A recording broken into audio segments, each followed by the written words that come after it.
नमस्कार दोस्तों, कैसे हैं आप सभी लोग। एक्सेस IAS यूट्यूब चैनल पे आप सभी का स्वागत है। CSET स्ट्रेटजी 2023 आज हमारा टॉपिक है। और जैसा कि आप सभी लोग जानते हैं 120 डेज़ आपके एग्ज़ाम के लिए बचे हुए हैं।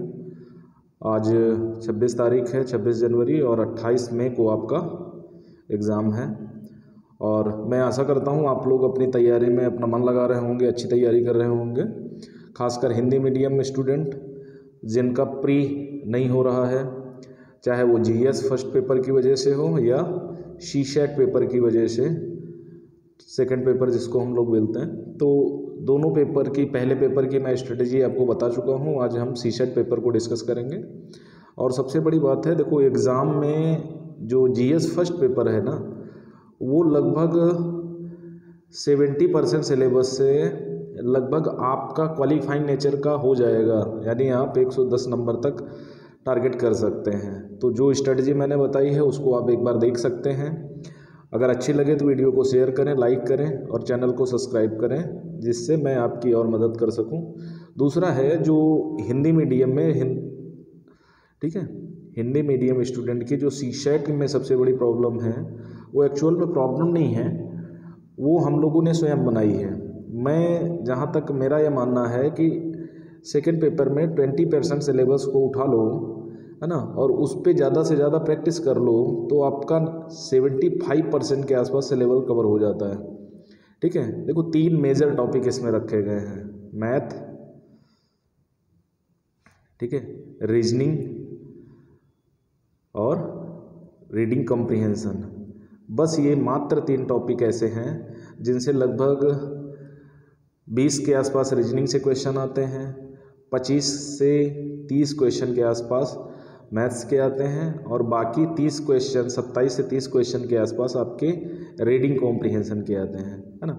इन 3 मेजर टॉपिक में अगर रीडिंग कॉम्प्रिहेंशन को मैं छोड़ दूं तो रीजनिंग में जनरली जो puzzle, statement, ranking and setting, syllogism, Venn diagram और ब्लड रिलेशन, अगर ये 5-6 टॉपिक अगर आप कर लेते हैं, ठीक है, और इन्हीं 5-6 टॉपिक से आपको लगभग 12 से 14 क्वेश्चन मिल जाएंगे, आराम से मिल जाएंगे। यही ऐसे मेजर टॉपिक हैं जिन पे आपको थोड़ा डीप में जा करके क्या करना है, प्रैक्टिस करनी है। और इनकी अगर प्रैक्टिस आप कर लेते हैं तो ये 100% मान के चलिए आपका CSET कहीं नहीं रुकेगा। और जो आप लास्ट मोमेंट पे, यानी 1 महीना 2 महीने पहले से तैयारी करना स्टार्ट करते हो, उसी वजह से आपका CSET पेपर क्वालिफाई नहीं हो पाता। तो अगर आपको CSET पेपर को बहुत अच्छे तरीके से क्वालिफाई करना है तो आपको सबसे पहले करना क्या होगा, आपको कम से कम रीजनिंग में, क्योंकि जनरली 3 टाइप के स्टूडेंट होते हैं। एक वो होते हैं जिनका मैथ और रीजनिंग दोनों अच्छा है, एक वो होते हैं जिनका रीजनिंग तो अच्छा है लेकिन मैथ अच्छा नहीं है, एक वो हैं जिनका ना तो रीजनिंग अच्छा है ना मैथ अच्छा है ना। तो इनमें मैं बीच का एक रास्ता बता रहा हूँ, जिनका रीजनिंग अच्छा है और मैथ अच्छा नहीं है, तो उनके लिए मैं ये कहूँगा रीजनिंग आप पकड़ बनाएं। मैथ के जो बेसिक कॉन्सेप्ट्स हैं, बेसिक जो क्वेश्चन आते हैं, उन पे कम से कम 5 से 7 क्वेश्चन आप कर लें, रीजनिंग पे अपना फोकस करें। और रीडिंग कॉम्प्रिहेंशन के भरोसे जो लोग जाते हैं तो उनसे मैं यही कहूँगा कि ये यहाँ पर अनसर्टेनिटी ज़्यादा होती है, यहाँ पर चांसेस कम होते हैं। और मैं बार बार यही समझाता रहा हूँ, चाहे वो कोचिंग में हो या ऑनलाइन क्लासेस में, मैं बार बार यही कहता हूँ कि आप रीडिंग कॉम्प्रिहेंशन के भरोसे ही मत जाइए, क्योंकि ये ऐसा टॉपिक है, अगर पैसेज अच्छे आ गए, है ना, जनरली पढ़े हुए, यानी 99.9% चांसेज होते हैं कि आपके पढ़े हुए पैसेज कभी नहीं आएंगे। अगर पढ़े हुए पैसेज नहीं आए तो अनसीन पैसेज टाइप के आए, तो वहाँ पर आंसर टिक करना और अपने आप में थोड़ा क्लिची हो जाता है ना। तो मैं यही कहूँगा कि आप जो भी, सबसे पहले तो पेपर की जो हिंदी आती है, आप सिर्फ जो प्रीवियस ईयर क्वेश्चन पेपर हैं उनको एक मॉडल के तौर पर देखें, और बाकी चाहे वो दृष्टि IAS का हो, विजन का हो, ध्येय IAS का हो, किसी भी एकेडमी के जो अनसीन पैसेज हैं उन पे प्रैक्टिस करिए, और जो बेसिक रीजनिंग कॉन्सेप्ट हैं, जो बेसिक मैथ के कॉन्सेप्ट हैं, उन पे ज़्यादा फोकस करिए, क्योंकि आपकी जो सफलता का रास्ता है वो मैथ, रीजनिंग और रीडिंग कॉम्प्रिहेंशन तीनों जगह से होकर जाएगा। आप सिर्फ रीडिंग कॉम्प्रिहेंशन को करके जाएंगे तो नहीं होगा, आप सिर्फ रीजनिंग करके जाएंगे तो नहीं होगा, आप सिर्फ मैथ करके जाएंगे तो नहीं होगा। ठीक है, जो कम से कम 2 टॉपिक को ठीक से पकड़ के चलेगा उसका होने के चांसेस बढ़ जाएंगे। जो तीनों टॉपिक को पकड़ के चलेगा, है ना, तो उसके 100% चांसेस हो जाएंगे कि वो प्री सीसेट में फेल नहीं होगा। और हिंदी माध्यम की जो सबसे बड़ी कमजोरी है वो सीसेट ही है। हिंदी माध्यम में जिसको भी देखो, चाहे वो इंजीनियरिंग करके आया हो, मैथ बैकग्राउंड का हो या कहीं भी हो, वो सीसेट में 100% फेल हो जाता है। और उसका सबसे बड़ा कारण है लैक ऑफ प्रैक्टिसेस। ठीक है, प्रैक्टिस की कमी के कारण क्या होता है, ये पेपर अपने आप में हम इतना इजी मान लेते हैं या इतना डर जाते हैं इससे कि हमारा हो ही नहीं पाता है। जैसे अगर मैं बात करूं मैथ की, अगर नंबर सिस्टम, ठीक है, नंबर सिस्टम से करीब 30% क्वेश्चन पूछे जाते हैं मैथ में। ठीक है, रेशियो एंड प्रोपोर्शन, इन दो से लगभग 10% क्वेश्चन पूछे जाते हैं। ओवरऑल पेपर की बात करें, परसेंटेज से भी करीब 2 क्वेश्चन के आसपास आपको मिल जाएंगे। ठीक है, टाइम, स्पीड एंड डिस्टेंस से लगभग 1 से 2 क्वेश्चन मिलने की संभावना रहती है। उसके बाद डाटा सफिशिएंसी, डीआई वगैरह से 3 क्वेश्चन के आसपास आपको मिल जाएंगे। फिर एलसीएम, एससीएम प्लस अदर को अगर लेके चलें तो लगभग 30% क्वेश्चन पेपर, यानी आपका जो मेजर टॉपिक है नंबर सिस्टम। ठीक है, नंबर सिस्टम को अगर आप ठीक से कर लेते हैं तो ये मान के चलिए 30%, एलसीएम एचसीएफ से आपके लगभग 10% 12%, यानी 2-3 क्वेश्चन निकल जाएंगे। डाटा सफिशिएंसी एंड डीआई से आपके लगभग 3 क्वेश्चन मिल जाएंगे। तो ये करीब 10 नंबर क्वेश्चन के आसपास मैथ में बड़े आराम से आप कम से कम कोशिश करके कर सकते हो। उसी तरह पजल है, अगर रीजनिंग की बात करें तो रीजनिंग में पजल से लगभग 3 से 4 क्वेश्चन पूछे जाते हैं हर साल। ठीक है, वेन डायग्राम वगैरह से लगभग 1 क्वेश्चन पूछा जाता है, हर साल पूछा जाता है। स्टेटमेंट कंक्लूजन से लगभग 2 क्वेश्चन पूछे जाते हैं। उसी तरह रैंकिंग, सिटिंग अरेंजमेंट वगैरह से 10%, ठीक है, यानी 2 क्वेश्चन के आसपास पूछे जाते हैं। अदर से 40%, लगभग आपके करीब 12 क्वेश्चन यहीं से आपके निकल आते हैं। ठीक है, अगर इतना आप कर लेते हो, है ना, तो आराम से 12-13 क्वेश्चन, ये मैथ के 10-12 क्वेश्चन, 24-25 क्वेश्चन, और आपको चाहिए कितने, 27 क्वेश्चन सही चाहिए। और 27 सही करने के लिए आपको लगभग 50 के ऊपर जाना पड़ेगा, 50-55 क्वेश्चन करने पड़ेंगे, देन आप जा कर के कहीं हो पाएंगे। दूसरा आता है, ठीक है, मैथ हो गया, रीजनिंग हो गया। अगर इन पे ठीक ठाक, अगर इनके बेसिक 5-5 चैप्टर्स को आप कर लेंगे तो 100% मान के चलिए ये आपका बड़े आराम से निकल जाएगा। फिर आते हैं रीडिंग कॉम्प्रिहेंशन पे। रीडिंग कॉम्प्रिहेंशन में आपको क्या करना है, देखो, number system, percentage, time, speed, distance, data sufficiency, NDI, LCM, HCF, ratio, proportion, यहीं से आपके मिल जाएंगे। फिर अगर रीडिंग कॉम्प्रिहेंशन की बात की जाए तो रीडिंग कॉम्प्रिहेंशन में देखो 2-3 साल से जो सवाल आ रहे हैं वो लगभग 27 से 28 सवाल के आसपास पूछे जा रहे हैं। और इसमें 10-12 क्वेश्चन तो थोड़ा इजी टाइप के मिल जाते हैं, लेकिन ज़्यादातर इसमें लैंग्वेज इतनी टफ होती है और भी कई समस्याएं आ जाती हैं, तो ये थोड़ा सा क्लीसी हो जाता है ना, जहाँ पर आपके डिसाइड नहीं कर पाते, सही कोचिंग वाले डिसाइड नहीं कर पाते, आप तो फिर भी स्टूडेंट हैं, है ना। तो इसमें क्वेश्चन के जो टाइप होते हैं 5-6 टाइप होते हैं, जैसे तर्कसंगत, निष्कर्ष, लॉजिकल, इन्फेरेंस, अजम्पशन, पूर्व धारणा क्या है ना, रेशनल, विवेकपूर्ण, और मेन आइडिया, मुख्य विचार क्या है। तो इस टाइप से क्वेश्चन पढ़ने आते हैं। तो सबसे पहले रीडिंग कॉम्प्रिहेंशन में आपको करना क्या होता है, पहले रीडिंग करनी होती है। जो कॉम्प्रिहेंशन हमें दिया गया है वो रीडिंग, अगर पहले से हमने उसको पढ़ लिया है तो फिर भी उसको हम एक बार देखना चाहिए, फिर समझना चाहिए उस टॉपिक को, देन निष्कर्ष पर पहुंचना चाहिए, हल करना चाहिए, है ना। तो जनरली जो पढ़े हुए नहीं हैं, है ना, उनमें सबसे पहले हमें रीडिंग कॉम्प्रिहेंशन को, क्वेश्चन को नहीं, रीडिंग कॉम्प्रिहेंशन को पहले पढ़ना चाहिए और फिर ये समझना चाहिए कि राइटर के दिमाग में क्या चल रहा है। अब तर्कसंगत का मतलब होता है कि जब आपको एक फैक्ट पता हो, है ना, और सेकंड फैक्ट भी आपको पता हो, यानी कोई चीज़ है उसके 2 फैक्ट आपको पता हैं और उन्हीं फैक्ट के आधार पर तीसरे फैक्ट को निकालना निष्कर्ष कहलाता है। ओके, तीसरे फैक्ट के लिए आपको एविडेंस देखना पड़ता है। जैसे आपके पास सामने चाकू पड़ी है और आपके सामने मर्डर पड़ा है, तो तीसरे निष्कर्ष पर क्या कि संबंधित व्यक्ति ने मर्डर किया होगा इस चाकू से, है ना। तो इस तरह से आपको प्रमाण का मतलब होता है, निष्कर्ष मीन्स प्रमाण, फैक्ट पढ़कर, एविडेंस ढूंढकर निष्कर्ष निकालना। तो निष्कर्ष का मतलब क्या है, आपको फैक्ट्स पता हो तभी आप निष्कर्ष तक पहुंचेंगे। एजम्पशन का मतलब होता है जहां प्रमाण ना हो, सिर्फ दिशा हो, है ना। मान लिया आपसे बताया गया हो कि नहीं संबंधित व्यक्ति यहाँ था और इतने बजे मर्डर हुआ था, ये है मर्डरर कि नहीं है अभी इसके विषय में कोई क्लू नहीं है।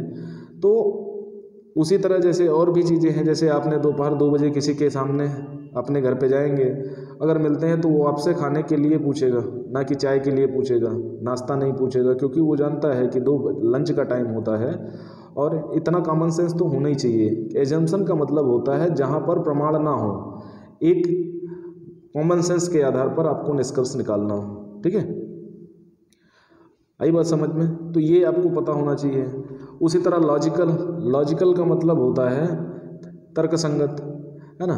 उसी तरह रैशनल सोच का मतलब होता है वैज्ञानिक सोच, ठीक है। अगर आप कुछ ऐसा सुनते हैं जो सत्य है किंतु सिद्धांता फीलिंग को नज़रअंदाज करते हुए ये प्रैक्टिकल अप्रोच के साथ लेना पड़ता है, ठीक है। इसका मतलब सीधा सीधा होता है कि वैज्ञानिक सोच या साइंटिफिक, अगर आपको डिबेट में, मान लिया आपको किसी डिबेट में जाना है, ठीक है, और डिबेट में सामने वाले ने अपने विचारों को दिया, आपने उसका समर्थन किया, ठीक है, और समर्थन आप तभी करेंगे जब वो सिद्धांत सही होगा, आपकी फीलिंग मैच करेगी, है ना, आपकी समझ में आएगा, तो उसे हम विवेकपूर्ण कहते हैं। तो देखो आधे क्वेश्चन हमारे जो यहाँ पर गलत होते हैं ना, वो सबसे बड़े कारण यही होते हैं कि हमें क्वेश्चन देख करके हम आंसर तक पहुँच जाते हैं, लेकिन हम सीधे से ये नहीं समझते कि हमसे रैशनल का मतलब क्या है, ये हमसे क्या पूछना चाहता है, ठीक है। तो वो चीज़ें आप हिंदी में एक चीज़ के कई मीनिंग हो सकते हैं, है ना, निकाल सकते हैं हम आराम से। तो प्रैक्टिकल अप्रोच के साथ चलना है, यहाँ फीलिंग को थोड़ा सा नज़रअंदाज करना है, आपकी भावना क्या कहती है, तो यहाँ पर प्रैक्टिकल बनना है। जैसे राजनीति में ज़्यादातर लोग प्रैक्टिकल कम और सिद्धांता या अंधे होकर क्या है किसी भी विचार को समर्थन देने लगते हैं। नहीं, उसके पीछे का उद्देश्य क्या है, क्या निहित उसका तर्क दोष है ना, क्यों वो गढ़ा गया है। तो ये सारी चीज़ें देख करके ही आपको क्या करना पड़ता है, आगे बढ़ना पड़ता है। उसके बाद मेन आइडिया होता है की पॉइंट्स। ये जनरली क्या होता है, ज़्यादातर देखोगे आप पैसेज में तो पहले 1-2 लाइन में या लास्ट की 1-2 लाइन में आपको मेन आइडिया मिल जाएगा, ठीक है। कि जैसे मान लिया इन्वायरमेंट पे कोई पैसेज दिया गया है और उसमें अंदर में क्या कोई बात कही गई है कि इन्वायरमेंट को बचाने के लिए या इन्वायरमेंट का ठीक प्रकार दोहन करने के लिए, विवेकपूर्ण दोहन करने के लिए, है ना, तो अप्रत्यक्ष रूप से परिणाम निहित होना, इसका मतलब होता है मेन आइडिया। उसी तरह कोरोलरी उपनिगमन, कार्य को देख करके परिणाम बताना, है ना। क्रिटिकली मैसेज क्या होता है, क्रांतिक संदेश, महत्वपूर्ण निर्देश बताना, यानी जो पैसेज दिया गया उसके पीछे का आइडिया क्या है, उसके पीछे का क्या विचार है, उसके बारे में बताना, ठीक है। और व्यवहारिक निहितार्थ हो, प्रैक्टिकल इम्प्लीमेंटेशन हो, ऐसा ना हो कि एकदम अजूबा टाइप का दे दो। और सर्वाधिक महत्वपूर्ण बेस्ट इम्प्लाइड होता है, प्रैक्टिकल इम्प्लाइड होता है, क्रांतिक संदेश, क्रिटिकली एवोल्यूशन, ये मेंस में भी आपके बहुत सारे काम आते हैं। तो इतना अगर आप करते हैं तो आपको मिल जाएगा। और देखो कई सारी चीज़ें हैं, है ना, वो मैं आपको बताता रहूँगा। सबसे बड़ी बात ये है, ठीक है, कि आपको करना कैसे है। वो करना यही है कि आपको जो तीनों चीज़ें दी गई हैं, चाहे वो रीडिंग कॉम्प्रिहेंशन हो, मैथ हो और रीजनिंग हो। अब डिसीजन मेकिंग, प्रॉब्लम सॉल्विंग, है ना, ये इस तरह के सवाल पूछे नहीं जाते। स्टार्टिंग में 2014-15 में पूछे गए, उसके बाद इसी 3 टॉपिक पे बेस, इसी में कम ज़्यादा करता रहता है। कभी 25 रीडिंग कॉम्प्रिहेंशन पूछ देता है तो 35 मैथ के क्वेश्चन हो जाते हैं और 17 से 20 क्वेश्चन के आसपास रीजनिंग के होते हैं। तो इसमें आप डिसाइड करें कि आपको किस टाइप के पैसेज आपको करने में मज़ा आती है। मान लिया आपका ऑप्शनल सब्जेक्ट हिस्ट्री है ना, तो अब जब हिस्ट्री से रिलेटेड पैसेज करोगे ना तो उसके सही और गलत होने के चांसेस बराबर रहेंगे, क्योंकि हिस्ट्री आपके दिमाग में है, कुछ आपका भी ओपिनियन बन चुका है, ओके। और हो सकता है आपका पैसेज वो सही हो जाए, लेकिन अगर इन्वायरमेंट पे आपकी पकड़ अच्छी नहीं है और उनके मेजर जो वर्ड है वो आप समझ नहीं पाते हैं, तो ज़्यादातर चांसेज यही होते हैं कि आप उस पैसेज को गलत करेंगे, है ना। तो ये सारी चीज़ें देख करके रीडिंग कॉम्प्रिहेंशन को ट्राई करें। उसके बाद जो मैथ का टॉपिक आता है, मैथ में क्या करें, 10 टॉपिक ऐसे छांट लें। अभी आपके पास 120 दिन है, सफिशिएंट टाइम है, और ज़्यादा नहीं 45 से 60 मिनट पर डे दें, ठीक है। और लगभग 100 घंटे आप मैथ और रीजनिंग और रीडिंग कम्प्रीहेंशन है सीसेट पेपर को आप 100 घंटे अगर दे देंगे तो 100% मान के चलिए आपका डेफिनेटली हो जाएगा, इसमें कोई दो राय नहीं। बस आपको करना ये है कि आपको तीनों चीज़ें पे प्रैक्टिस करनी है, मैथ पे भी करनी है, रीजनिंग पे भी करनी है, और रीडिंग कम्प्रीहेंशन पे भी करनी है। मेरा स्टार्टिंग में क्या होता था, मेरा रीजनिंग और रीडिंग कम्प्रीहेंशन ठीक ठाक रहता था और मैं इसी को करके जाता था, तो मेरा पहली बार में प्री इसी वजह से रुका। उसके बाद मैंने तीनों चीज़ों को एक साथ पकड़ा, और जब तीनों चीज़ों को एक साथ पकड़ा तो मेरी जो सीसेट की प्रॉब्लम थी वो समाप्त हो गई, ठीक है। और सीसेट देखो, सिविल सर्विस एप्टीट्यूड टेस्ट, और रखा कितने हैं, 80 क्वेश्चन पूछे जाते हैं, जिनमें आपको 27 करने हैं, सही करने हैं, है ना। और लगभग 2.50 का एक क्वेश्चन है। नेगेटिव आप हो गए तो उसी के अनुसार, मान लिया आप 4 क्वेश्चन करते हैं और 3 गलत हो जाते हैं, एक सही, तो आपको 0 नंबर मिलता है। उसी प्रकार 27 क्वेश्चन अपने आप में बहुत टेढ़ी खीर हैं और बहुत आसानी से ये नहीं होते हैं। तो आपके लिए सबसे बड़ी चीज़ यही है कि आपको जो 10th स्टैंडर्ड दिया गया है वो अपने आप में थोड़ा सा जटिल है, और यूपीएससी हमसे यही गेम खेलता है। तो उस गेम को समझना है, रीडिंग कम्प्रीहेंशन, मैथ और रीजनिंग पे ठीक ठाक फोकस करना है ना। इसके आगे मैं जो बात कहूँगा वो ये कहूँगा कि हिस्ट्री से रिलेटेड जो शब्दावली है, जिसको हम टर्मिनोलॉजी बोलते हैं, उसके कुछ एंशिएंट हिस्ट्री के और मिडिवल हिस्ट्री के हम उन शब्द को भी डिस्कस करेंगे। इन्वायरमेंट, है ना, इकोनॉमिक्स में जो शब्द टफ हैं, है ना, जिन पर क्वेश्चन टिके हो सकते हैं, उनको भी हम डिस्कस करेंगे। तो आप लोग निश्चिंत रहिए, हम जितनी मदद हो सकती है आपके कर सकते हैं, करेंगे। और आपको ये करना है कि आपको चैनल को आगे बढ़ाना है, वीडियो अच्छे लगते हैं शेयर करना है, अपने स्वयं देखना है, अन्य लोग जो लोग तैयारी कर रहे हैं, जो जिनकी रीच नहीं है कोचिंग इंस्टीट्यूट तक पहुंचने की, उनको बताना है। और ये देखना है कि एक डायरेक्टिव अप्रोच के साथ आपको प्रिपरेशन करनी है ना। और प्रिपरेशन करने का मतलब ये है अंधे होकर नहीं भागना है, ना ही किसी ऐसी जगह भागना है जहाँ से आपको दिक्कत शुरू हो जाए। आपको आराम से दोनों पेपर, सीसेट और जीएस फर्स्ट पेपर की प्रिपरेशन अच्छे से करनी है। उसके बाद जीएस के जो 4 पेपर हैं उनको बहुत अच्छे से तैयार करोगे तो आपका जो प्रीलिम्स एग्ज़ाम होता है वो बड़े आराम से आपकी समझ में आ जाएगा, है ना। तो ये सारी चीज़ें अगर कर लेंगे आप तो 100% मान के चलिए, ठीक है, कि आपके सफलता के चांसेस क्या होंगे, बढ़ जाएंगे। और अगर आप ऐसा नहीं करते हैं तो थोड़ा सा मुश्किल है, आपकी मेंस की प्रिपरेशन चाहे जितनी अच्छी हो और वो धरी की धरी रह जाती है जब आप क्या करते हैं, आप अच्छी तैयारी नहीं कर पाते हैं। तो आपको तीनों चीज़ें ध्यान देना है, रीडिंग कम्प्रीहेंशन को ध्यान रखना है, मैथ को ध्यान रखना है और रीजनिंग को ध्यान रखना है। सभी से आपको क्या करना है, 10 से 12 क्वेश्चन,